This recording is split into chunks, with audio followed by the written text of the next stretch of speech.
집에 가서 혼자 보세요. 병원 대기실에서 30년 만에 만난 친구가 떨리는 손으로 건넨 봉투 하나. 그 안에는 제가 전혀 몰랐던 충격적인 진실이 담겨 있었습니다. 남편이 세상을 떠난 뒤 제 명의로 받았어야 할 3억 원의 사망보험금. 그런데 그 돈은 이미 3년 전에 며느리 통장으로 들어가 있었습니다. 제 도장이 찍힌 서류, 제가 쓰지 않은 서명, 그리고 어느새 병원 기록에는 치매 의심이라는 진단까지 추가되어 있었죠. 통장에서 사라진 5천만 원을 추궁하자 며느리는 이렇게 말했습니다. 어머니가 치매가 오신 것 같아요. 믿었던 가족에게 배신당했다는 생각에 저는 경찰서로 달려갔습니다. 하지만 수사 과정에서 밝혀진 진실은 제 예상을 완전히 뒤엎는 것이었습니다. 며느리가 그 돈을 훔친 진짜 이유, 그리고 그 친구가 목숨을 걸고 편지를 건넨 이유를 알게 된 순간 저는 말문이 막혔습니다.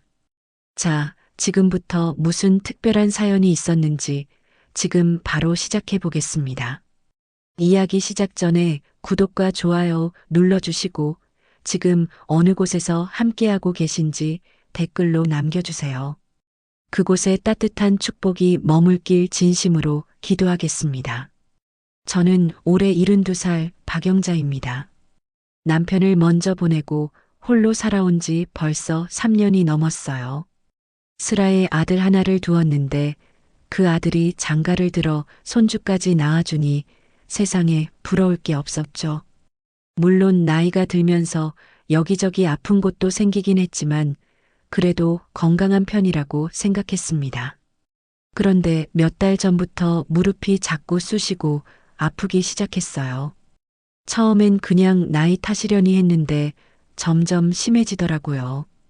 계단을 오르내릴 때마다 무릎에서 뚝뚝 소리가 나고 아침에 일어나면 다리가 뻣뻣해서 한참을 주물러야 겨우 걸을 수 있을 정도였습니다. 결국 아들한테 전화를 걸어 병원에 좀 데려다 달라고 부탁했죠. 엄마 미안한데 이번 주는 회사 일이 너무 바빠서 미정이한테 부탁할게.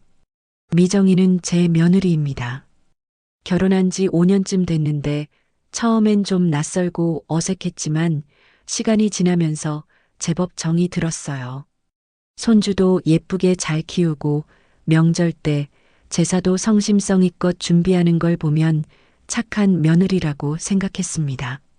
며칠 뒤 미정이가 차를 몰고 집 앞까지 왔어요. 서울 중심가에 있는 큰 종합병원으로 가는 길이었죠. 어머니, 오늘 날씨 좋네요. 진료 끝나고 근처에서 맛있는 거 먹고 갈까요? 미정이는 운전하면서도 계속 밝게 웃으며 말을 걸었습니다. 저도 기분이 좋아져서 창밖 풍경을 구경하며 이런저런 이야기를 나눴어요. 병원에 도착해서 접수를 하고 대기실에 앉았는데 사람이 정말 많더라고요. 번호표를 뽑았더니 제 앞에 15명이나 남아 있었습니다. 한참을 기다려야 할 것 같았죠. 그때였습니다. 대기실 한쪽 구석에서 누군가 저를 뚫어지게 쳐다보고 있는 게 느껴졌어요. 고개를 돌려 그쪽을 보니 깜짝 놀랄 수밖에 없었습니다. 최은숙이었거든요. 은숙이는 제가 고향에서 어릴 때부터 함께 자란 친구예요. 같은 동네에서 태어나 같은 학교를 다녔고 결혼해서도 자주 왕래하며 지냈던 사이죠. 그런데 10여 년 전에 은숙이네 식구가 부산으로 이사를 가면서 연락이 끊겼습니다. 전화번호도 바뀌고 명절 때 안부 문자도 오지 않아서 그냥 잊고 지냈어요. 은숙아, 너 은숙이 맞지? 저는 반가운 마음에 자리에서 벌떡 일어나 손을 흔들었습니다. 그런데 은숙이 표정이 심상치 않았어요. 반가운 기색은커녕 오히려 당황한 듯 주변을 두리번거리더니 급하게 제게 다가왔습니다. 영자야, 잠깐만. 은숙이는 제 팔을 살짝 잡아 끌더니 대기실 구석 자판기 쪽으로 데려갔어요. 그리고는 가방에서 흰색 봉투 하나를 꺼내더니 제 손에 쥐어줬습니다. 이거 집에 가서 혼자 봐. 절대 다른 사람한테 보여주지 말고. 은숙이 목소리는 떨리고 있었어요. 눈빛도 심각했고요. 저는 무슨 일인지 물어보려고 했는데 은숙이는 그새 뒤돌아서서 빠르게 복도 쪽으로 사라져 버렸습니다. 멍하니 서 있는데 미정이가 다가왔어요. 어머니, 누구세요? 아, 응. 옛날 친구인데 오랜만에 봤네. 무슨 얘기 나누셨어요? 미정이 눈빛이 묘하게 날카로워진 것 같았습니다. 저는 왠지 모를 불안감이 들어서 아무렇지 않은 척 웃으며 대답했죠. 그냥 반갑다고 인사만 했어. 미정이는 제 손을 힐끗 쳐다봤어요. 봉투가 살짝 보였나 봅니다. 하지만 더 이상 묻지는 않았습니다. 곧 제 차례가 돼서 진료실에 들어갔어요. 의사 선생님은 엑스레이를 찍어보자고 하시더니 검사 결과를 보고는 무릎 연골이 많이 닳았다고 설명해 주셨습니다. 당분간 물리치료를 받고 약을 복용하면서 경과를 지켜보자고 하셨죠.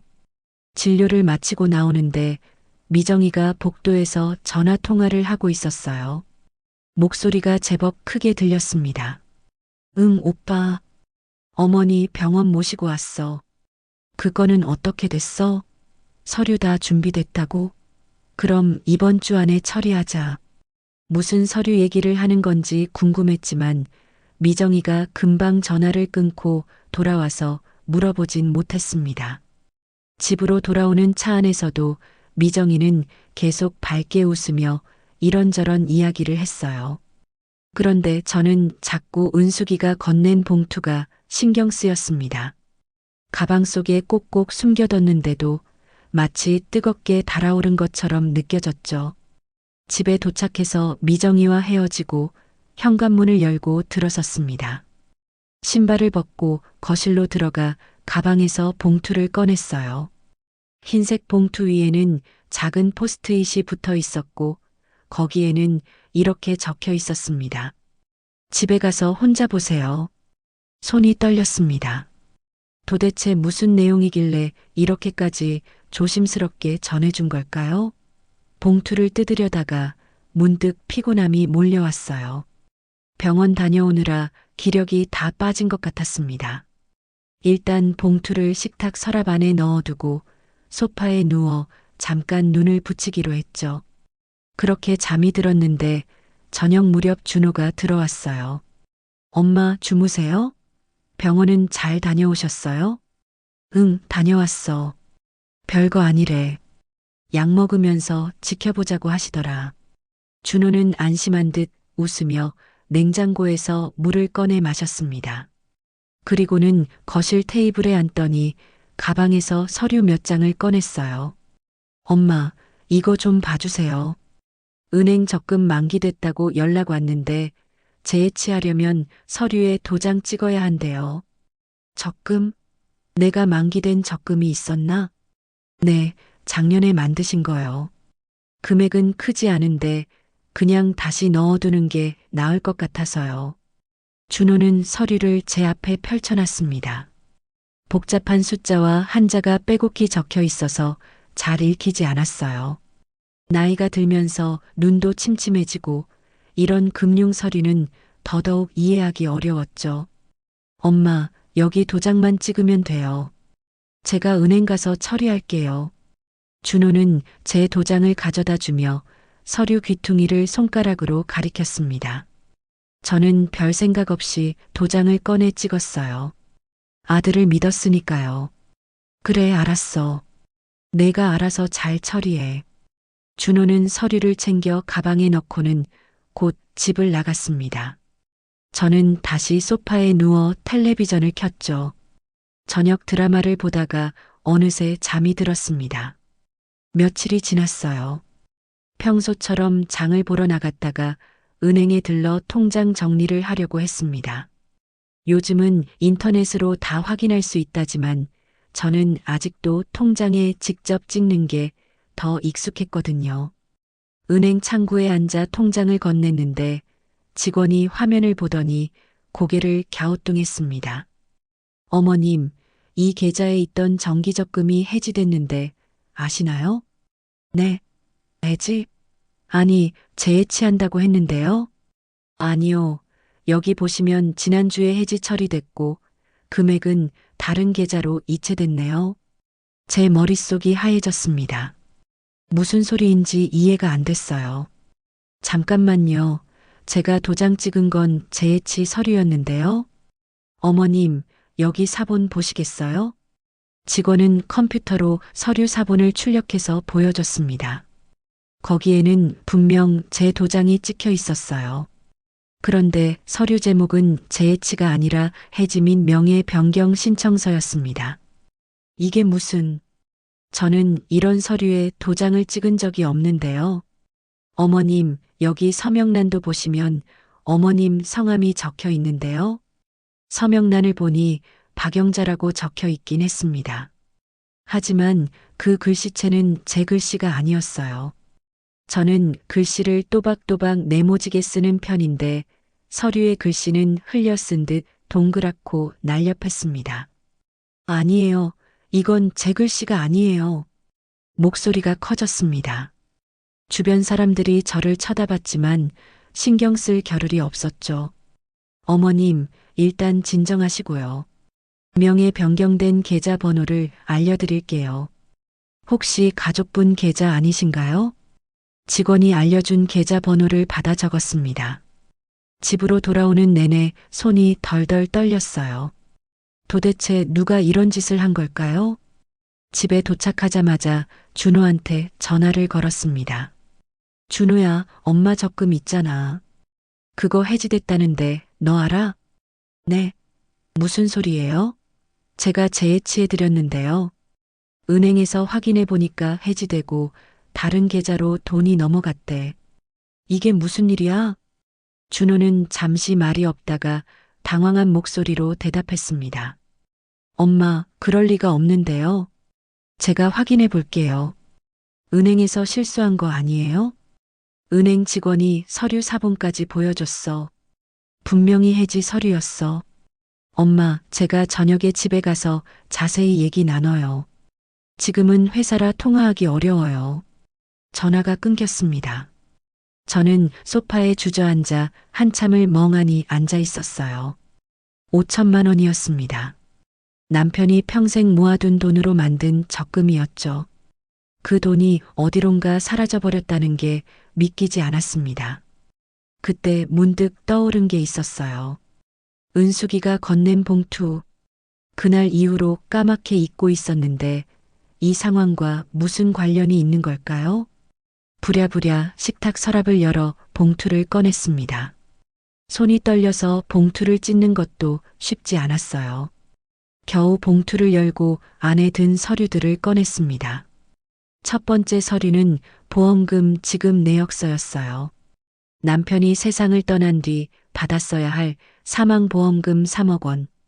그런데 수령인 명단에 제 이름은 없었습니다. 대신 며느리 윤미정의 이름이 적혀 있었죠. 두 번째 서류는 명예 변경 동의서였습니다. 제 도장이 찍혀 있었고 서명란에는 제 이름이 적혀 있었어요. 하지만 역시 제 글씨가 아니었습니다. 세 번째 서류는 보험사 내부 메모 같았어요. 거기에는 이렇게 적혀 있었습니다. 계약자 박영자 씨 건강 상태 양호.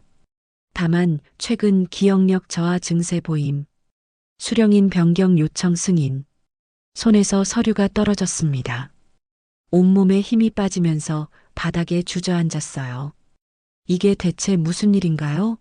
며느리가 남편의 보험금을 가로챘다는 건가요? 그것도 제 동의 없이? 한참을 그렇게 앉아 있다가 겨우 정신을 차리고 서류들을 다시 들여다봤습니다. 보험금이 지급된 날짜는 3년 전이었어요. 남편이 세상을 떠난 직후였죠. 그때 저는 남편을 잃은 슬픔에 빠져 아무것도 제대로 챙기지 못했습니다. 장례도 준호와 미정이가 다 알아서 처리해줬고 저는 그저 멍하니 시간을 보냈을 뿐이었어요. 그 틈을 타서 이런 일을 벌인 건가요? 아니, 어떻게 며느리가 감히 이런 짓을 할 수 있죠? 저녁이 돼서 준호가 집에 왔습니다.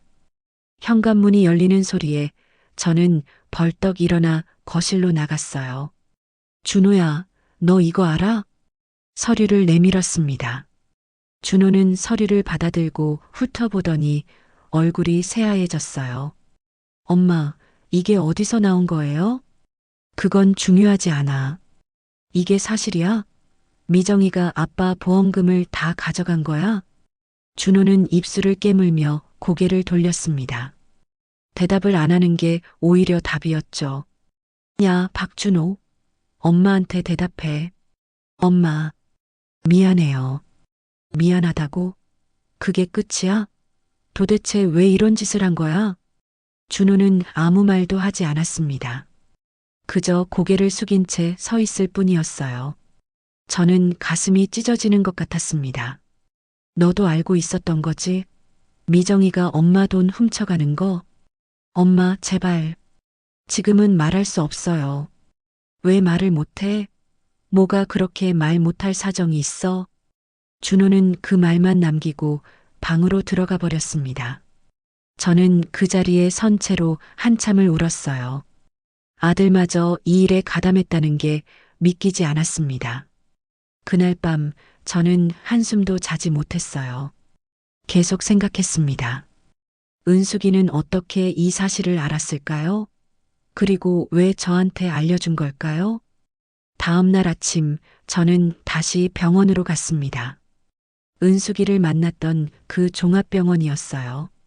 안내 데스크에 가서 물어봤죠. 최은숙이라는 분 아시나요? 며칠 전에 이 병원에 계셨는데요. 성함과 생년월일을 알려주시면 확인해 드릴게요. 은숙이 생년월일을 말해줬더니 직원이 잠시 컴퓨터를 확인하더니 고개를 저었습니다. 이미 퇴원하셨네요. 일주일 전에 퇴원 처리됐습니다. 연락처라도 알 수 있을까요? 죄송하지만 개인정보라 알려드릴 수가 없어요. 막막했습니다. 은숙이를 찾을 방법이 없었어요. 복도를 걷다가 간호사 한 분이 지나가길래 붙잡고 물어봤습니다. 혹시 최은숙이라는 환자 아세요? 일주일 전쯤에 퇴원하신 분인데요. 간호사는 잠시 생각하더니 고개를 끄덕였어요. 아, 8번 병실에 계셨던 분 말씀하시는 거죠? 제가 담당이었는데요. 그분이 어떤 치료를 받으셨는지 알 수 있을까요? 그건 말씀드릴 수 없는데요. 다만 퇴원하실 때 보험회사 직원이랑 크게 다투시는 걸 봤어요. 보험회사 직원이요?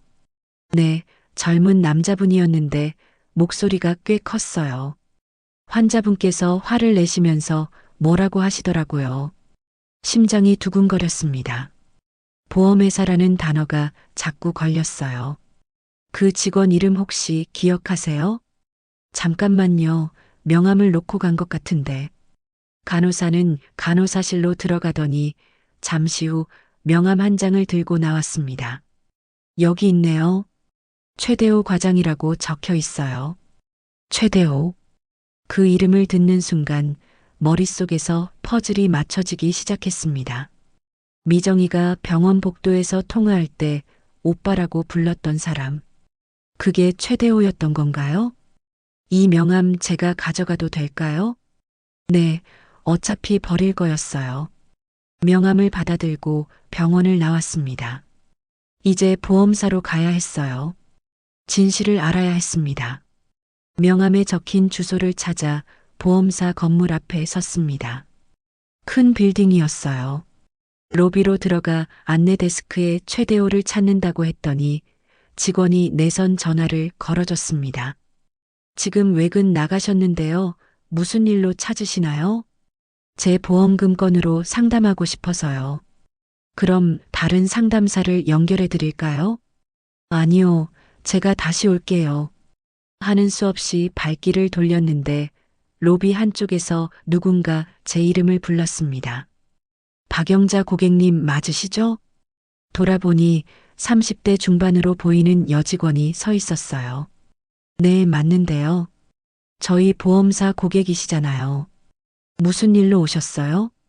제 남편 사망보험금 건으로 확인하고 싶은 게 있어서요. 아, 그러시군요. 잠깐만 기다리세요. 직원은 컴퓨터로 뭔가 확인하더니 고개를 끄덕였습니다. 3년 전에 이미 지급 완료됐네요. 수령인은 윤미정 씨로 되어 있고요. 그게 맞나 확인하고 싶어요.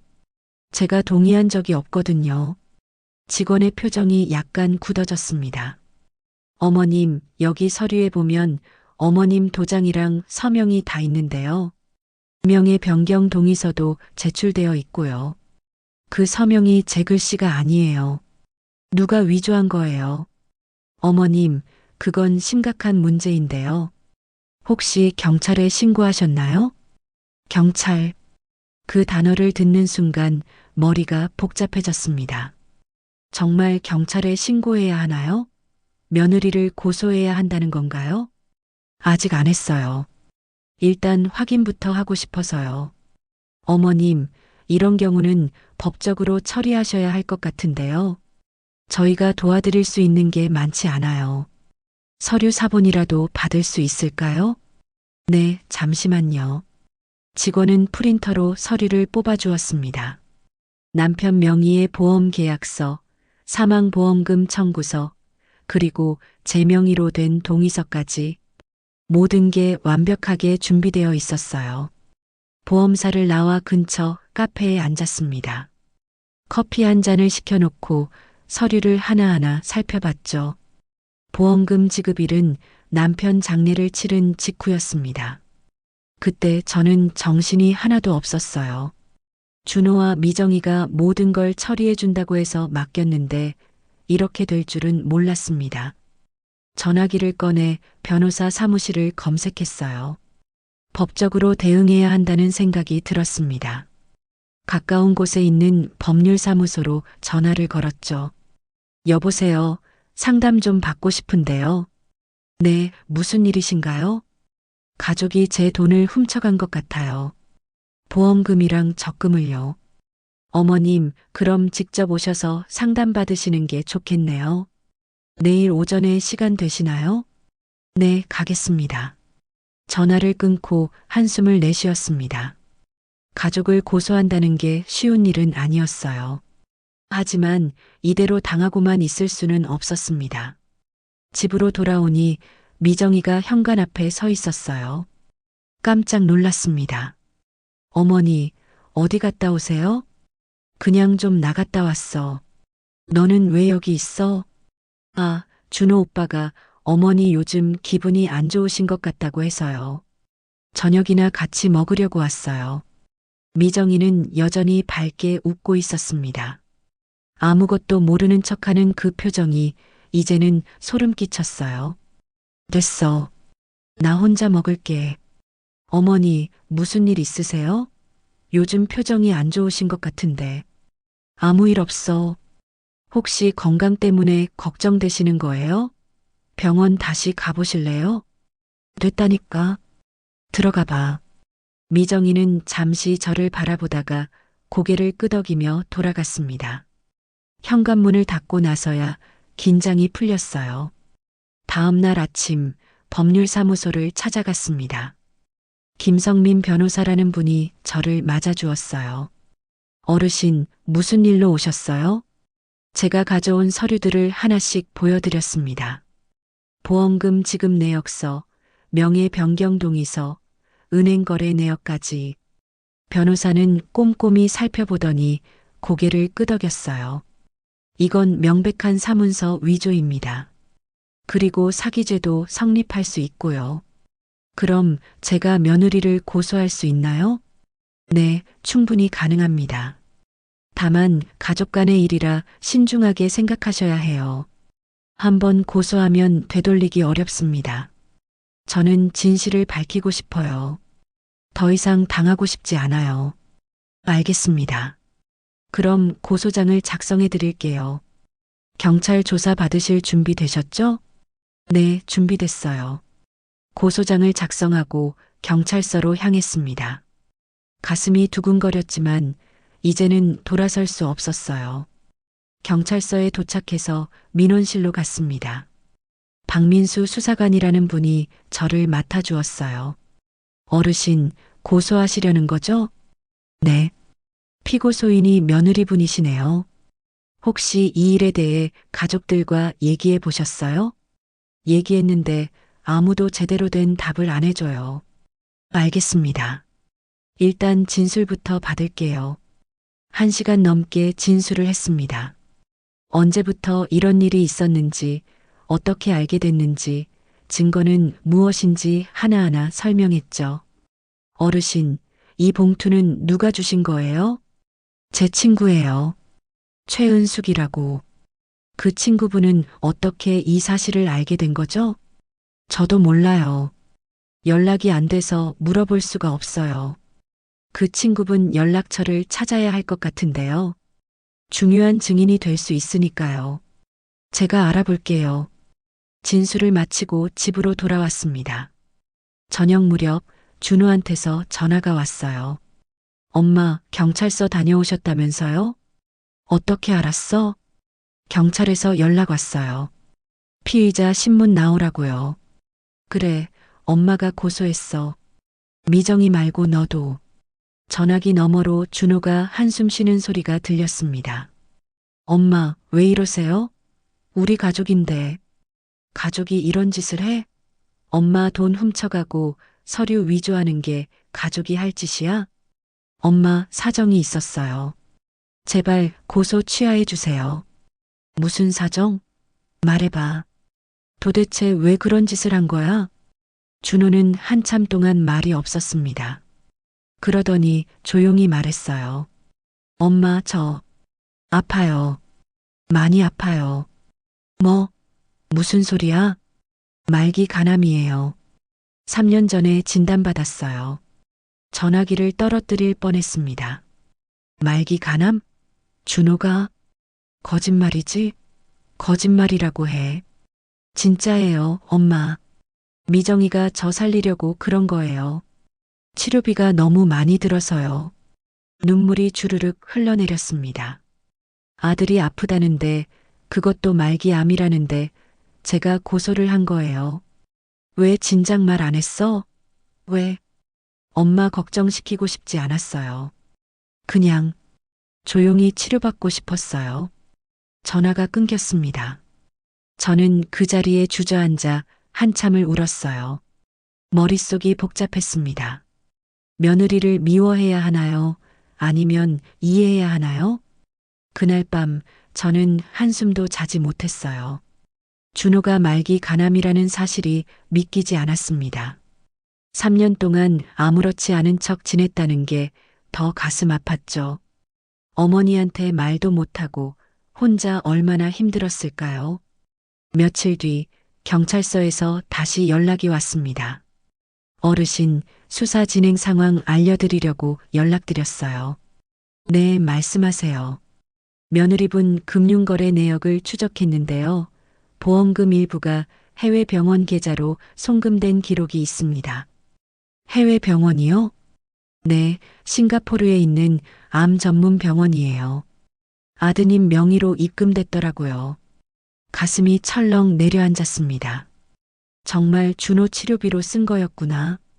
그리고 며느리분 통화 녹취 파일도 확보했는데 들어보시겠어요? 네, 들려주세요. 수사관이 컴퓨터로 녹음 파일을 재생했습니다. 미정이 목소리가 들렸어요. 오빠 안 돼. 더 이상 방법이 없어. 준호 오빠 죽으면 나도 끝이야. 애들은 어떻게 키워? 그래도 이건 범죄야. 시어머니 돈을 이렇게 가져가면 안 되지. 달리 방법이 있어? 병원비가 얼마인데. 국내에선 이미 포기하라고 했잖아. 해외 치료밖에 없다고. 녹음이 끝났습니다. 저는 눈물을 닦으며 수사관을 봤어요. 이거 언제 녹음된 거예요? 3년 전입니다. 보험금 받기 직전이에요. 그제야 모든 게 이해됐습니다.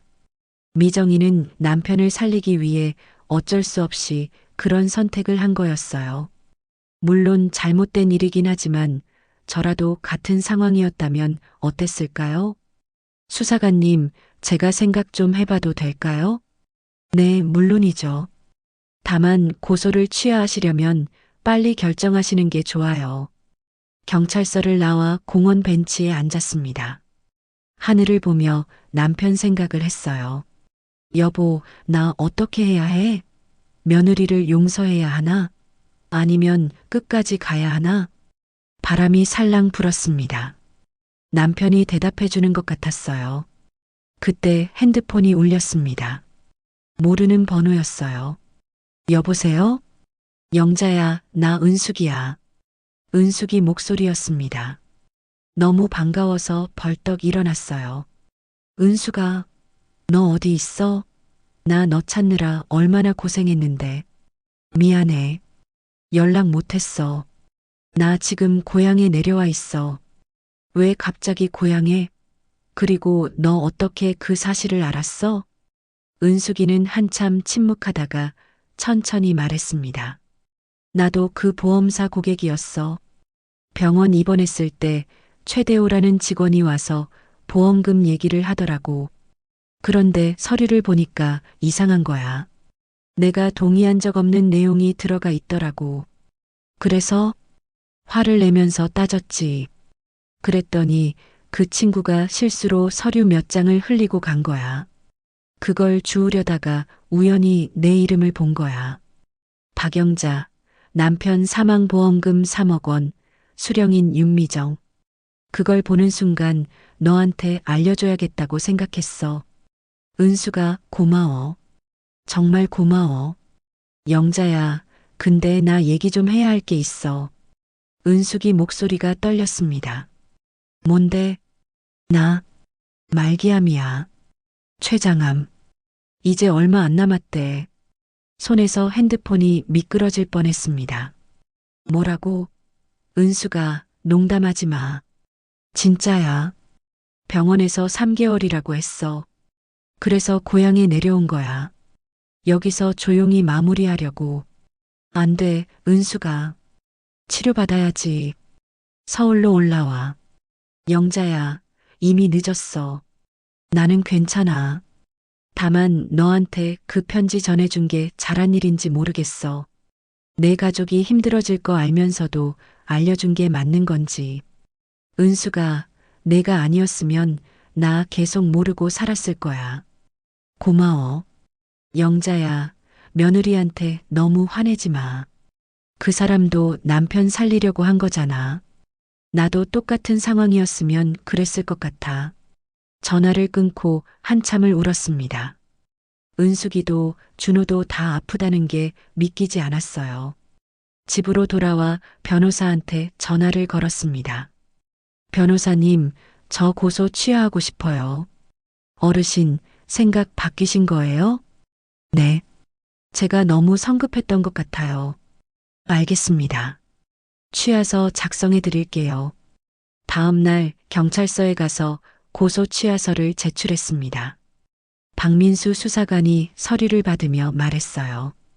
어르신, 현명한 결정하신 것 같아요. 제가 몰라서 그랬어요. 아들이 아픈 줄도 모르고. 가족이니까 이해하고 용서하시는 거겠죠. 좋은 결과 있으시길 바랍니다. 집으로 돌아오는 길에 준호한테 전화를 걸었습니다. 준호야, 엄마야. 엄마, 고소 취하했어. 미안해. 엄마가 몰라서 그랬어. 준호는 울음을 터뜨렸습니다. 엄마, 죄송해요. 정말 죄송해요. 됐어. 이제 치료나 잘 받아. 엄마가 도와줄게. 엄마, 고마워요. 전화를 끊고 집 앞에 섰습니다. 현관문을 열고 들어가니 미정이가 거실 소파에 앉아 있었어요. 눈이 빨갛게 부어 있었습니다. 어머니, 미정이가 일어나 제 앞에 무릎을 꿇었습니다. 어머니, 죄송해요. 정말 죄송해요. 저는 미정이를 일으켜 세웠어요. 일어나. 무릎 꿇지 마. 어머니, 저 정말 나쁜 사람이에요. 어머니 돈 훔쳐가고 서류 위조하고. 알아. 다 알아. 준호 살리려고 한 거잖아. 그래도 잘못된 거예요. 어머니한테 말씀드렸어야 했는데. 됐어. 이제 와서 뭐 어떻게 해. 중요한 건 준호야. 미정이는 제 품에 안겨 한참을 울었습니다. 저도 같이 울었어요. 미정아, 준호 상태는 어때? 많이 안 좋아요. 해외 치료도 받아봤는데 효과가 별로 없대요. 그럼 이제 어떻게 해야 해? 의사 선생님이 남은 시간 편하게 보내는 게 좋겠다고 하시더라고요. 가슴이 무너져 내렸습니다. 아들이 죽어간다는 걸 받아들여야 한다는 게 너무 힘들었어요. 준호 어디 있어? 병원에 입원해 있어요. 당장 가자. 엄마가 봐야겠어. 미정이와 함께 병원으로 향했습니다. 병실 문을 열고 들어가니 준호가 침대에 누워 있었어요. 얼굴이 많이 수척해져 있었습니다. 엄마, 준호야. 저는 아들 손을 꼭 잡았습니다. 손이 너무 차가웠어요. 엄마, 미안해요. 아들 노릇 제대로 못해서. 무슨 소리야? 내가 최선을 다한 거지. 엄마, 미정이 좀 잘 부탁드려요. 제가 없어도 미정이랑 애들 잘 챙겨주세요. 그런 소리 하지 마. 너 나을 거야. 준호는 고개를 저었습니다. 엄마, 저 알아요. 이제 얼마 안 남은 거. 괜찮아요. 이미 마음의 준비 다 했어요. 눈물이 주르륵 흘러내렸습니다. 아들을 보내야 한다는 게 너무 슬펐어요. 병실에서 나와 복도를 걷는데 담당 의사 한정우 선생님이 다가왔습니다. 보호자분이시죠? 네, 환자 어머니입니다. 환자분 상태가 많이 안 좋습니다. 이제 대략 한 달 정도 남은 것 같아요. 선생님, 정말 방법이 없나요? 죄송합니다. 저희도 최선을 다했는데. 한정우 선생님도 안타까운 표정이었습니다. 집으로 돌아와 은숙이한테 전화를 걸었어요. 은숙아, 나야. 영자야, 어떻게 됐어? 고소 취하했어. 그리고 준호 봤어. 정말 많이 아프더라. 그럼 됐어. 넌 잘한 거야. 은숙아, 너도 서울로 올라와. 같이 치료받자. 영자야, 나는 이제 치료 안 받을 거야. 고향에서 조용히 있을래. 은숙아, 영자야, 우리 오래 살았잖아. 이제 쉬어도 돼. 다만 너는 미정이랑 손주들 잘 챙겨줘. 그게 내 남은 일이야. 알았어, 은숙아. 전화를 끊고 창밖을 바라봤습니다. 노을이 지고 있었어요. 참 아름다운 풍경이었습니다. 한 달이 흘렀습니다. 준호는 병원에서 집으로 옮겨왔어요. 의사 선생님 말씀대로 남은 시간을 편하게 보내기로 했습니다. 저는 매일 준호 곁을 지켰어요. 미정이도 손주들도 모두 함께였죠. 엄마, 손 좀 잡아주세요. 그래, 엄마가 여기 있어. 준호는 하루가 다르게 약해졌습니다. 밥도 거의 못 먹고 물도 몇 모금 겨우 넘기는 정도였어요. 보는 게 너무 힘들었지만 저는 끝까지 아들 곁을 지켜야 했습니다. 어느 날 저녁 준호가 조용히 말했어요. 엄마, 제가 어릴 때 엄마가 해주신 미역국 기억나요? 그럼 생일 때마다 끓여줬지. 그때가 제일 행복했던 것 같아요. 엄마 미역국이 세상에서 제일 맛있었어요. 지금이라도 끓여줄까? 아니에요, 괜찮아요. 그냥 생각만 해도 좋아요. 준호는 희미하게 웃었습니다. 그 미소가 마지막이 될 줄은 몰랐어요. 그날 밤 준호는 조용히 숨을 거뒀습니다. 가족들이 모두 지켜보는 가운데였어요. 미정이는 남편 손을 꼭 잡고 울었고 손주들도 아빠를 부르며 울음을 터뜨렸습니다. 준호야, 우리 아들. 저는 아들 이마에 손을 얹고 한참을 울었습니다. 세상에서 제일 사랑하는 사람을 보내는 건 이렇게 아픈 일이었어요. 장례는 조용히 치렀습니다. 친척들과 친구들이 와서 조문했고 3일장을 마친 뒤 아들을 떠나보냈어요. 발이 나는 날 연구차가 떠나는 걸 보면서 저는 다시 한번 무너졌습니다. 여보, 우리 아들 먼저 보내네. 미안해. 엄마가 지켜주지 못해서.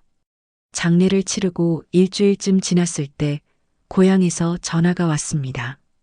영자 씨 맞으시죠? 저 최은숙 씨 조카인데요. 네, 맞는데요. 무슨 일이세요? 이모가 어제 돌아가셨어요.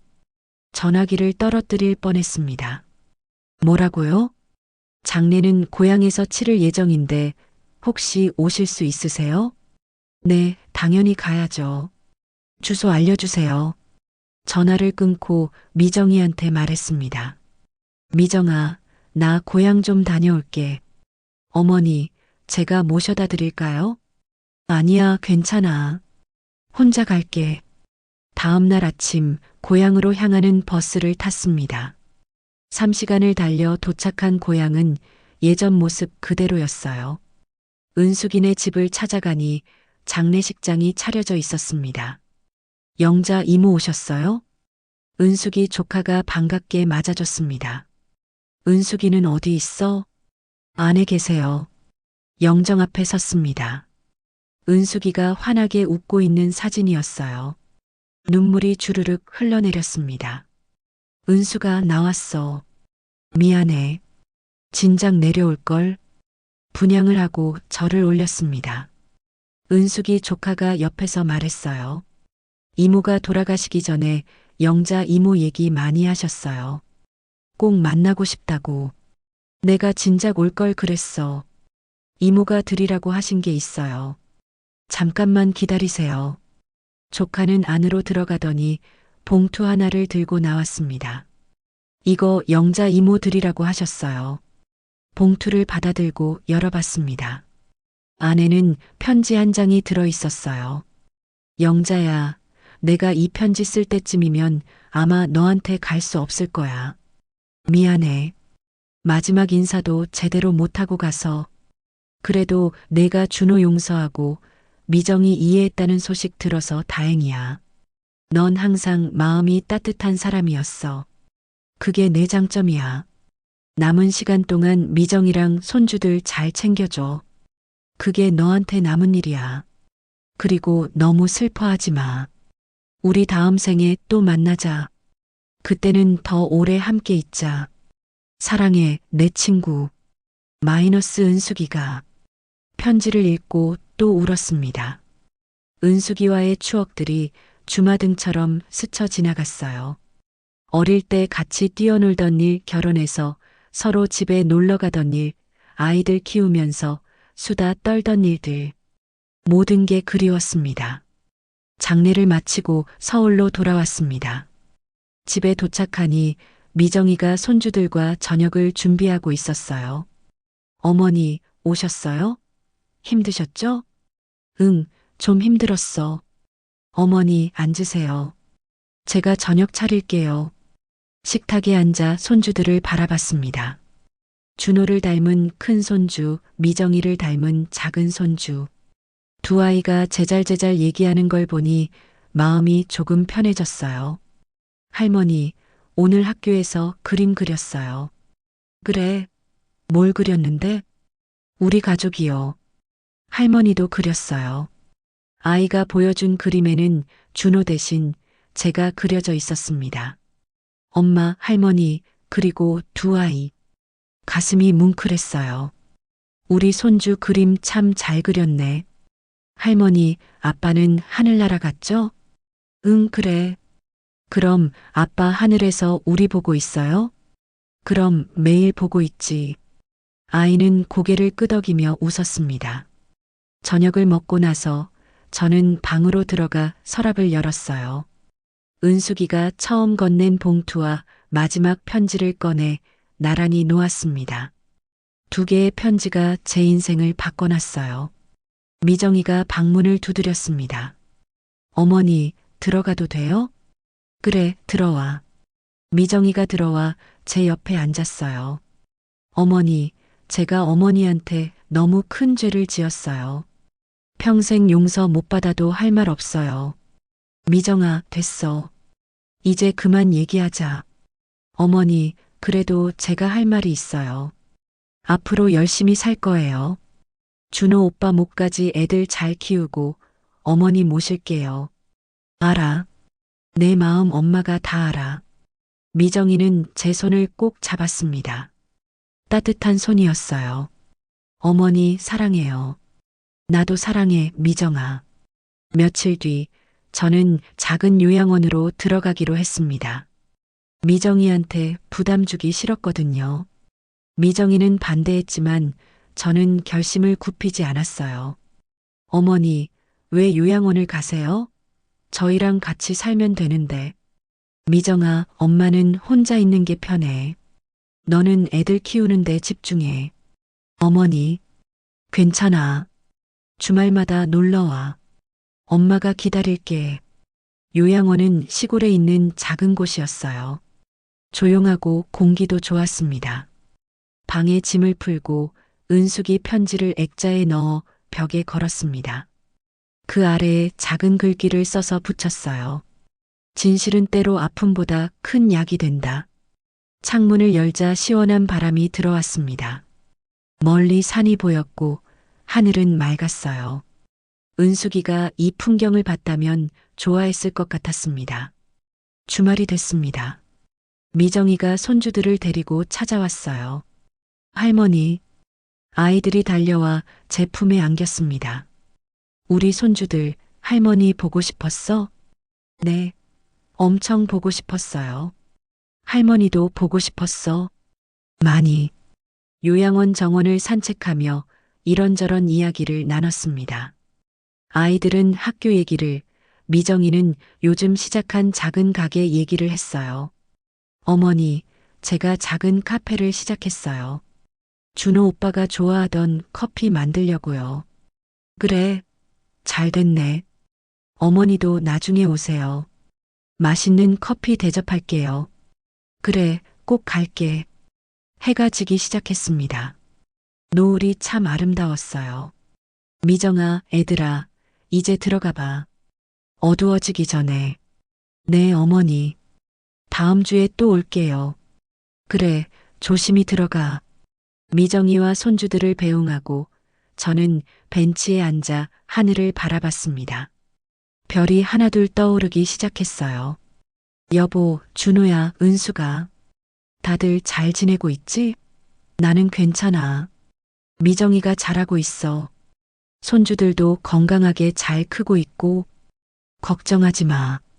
바람이 살랑 불었습니다. 누군가 대답해 주는 것 같았어요. 방으로 돌아와 편지를 다시 한번 읽었습니다. 은숙이의 마지막 말이 가슴에 와닿았어요. 남은 시간 동안 미정이랑 손주들 잘 챙겨줘. 그게 너한테 남은 일이야. 그래요. 이게 제가 할 일이에요. 가족을 지키고 사랑하고 용서하는 것. 그게 진짜 가족이 하는 일이죠. 벽에 걸린 액자를 바라봤습니다. 진실은 때로 아픔보다 큰 약이 된다. 은숙이가 건넨 그 편지가 온 가족을 살렸습니다. 비록 아픔도 있었지만 그 덕분에 진실을 알게 됐고 서로를 이해하게 됐고 진짜 가족이 될 수 있었어요. 창밖으로 달이 떠올랐습니다. 밝고 환한 보름달이었어요. 저는 달을 보며 조용히 미소 지었습니다. 고맙습니다. 모두 고맙습니다. 그렇게 저의 이야기는 끝이 났습니다. 하지만 가족의 사랑은 계속될 거예요. 영원히. 몇 달이 흘렀습니다. 요양원 생활도 이제 익숙해졌어요. 매주 미정이와 손주들이 찾아와 주고 가끔은 준호 친구들도 들러서 옛날 얘기를 나누곤 합니다. 어느 날 미정이가 작은 상자를 들고 왔어요. 어머니, 이거 드릴 게 있어요. 뭔데? 상자를 열어보니 사진 앨범이 들어 있었습니다. 준호 어릴 때부터 결혼하고 아이들 낳고 마지막 순간까지의 사진들이 가득했어요. 이거 제가 정리했어요. 어머니 보시라고. 고맙다, 미정아. 사진을 한 장 한 장 넘기며 추억에 잠겼습니다. 행복했던 순간들, 힘들었던 순간들, 모든 게 소중한 기억이었어요. 마지막 장에는 준호가 쓴 편지가 끼워져 있었습니다. 엄마, 제가 떠나기 전에 이 편지를 쓰네요. 엄마, 평생 사랑했어요. 그리고 고마웠어요. 제 엄마로 태어나 주셔서 미정이랑 애들 잘 부탁드려요. 하늘에서 지켜볼게요. 사랑해요, 엄마. 마이너스 준호가 눈물이 또 흘렀습니다. 하지만 이번엔 슬픈 눈물이 아니었어요. 고마운 눈물이었습니다. 나도 사랑해, 준호야. 창문 너머로 따뜻한 햇살이 비쳐들었습니다. 새로운 하루가 시작되고 있었어요. 여러분, 이 이야기를 끝까지 들어주셔서 감사합니다. 가족이란 무엇일까요? 때로는 서로에게 상처를 주기도 하고 오해하기도 하지만 결국은 서로를 이해하고 용서하며 함께 가는 사람들입니다. 여러분도 혹시 가족과의 관계에서 오해나 갈등이 있으신가요? 이 이야기가 여러분께 작은 위로가 되었으면 좋겠습니다. 진실은 때로 아프지만 그 진실을 마주할 용기가 있다면 우리는 더 강한 가족이 될 수 있습니다. 오늘 하루 가족에게 사랑한다는 말 한마디 전해보는 건 어떨까요? 이 영상이 도움이 되셨다면 구독과 좋아요 부탁드립니다. 여러분의 이야기도 댓글로 들려주세요. 다음 영상에서 또 만나요. 감사합니다.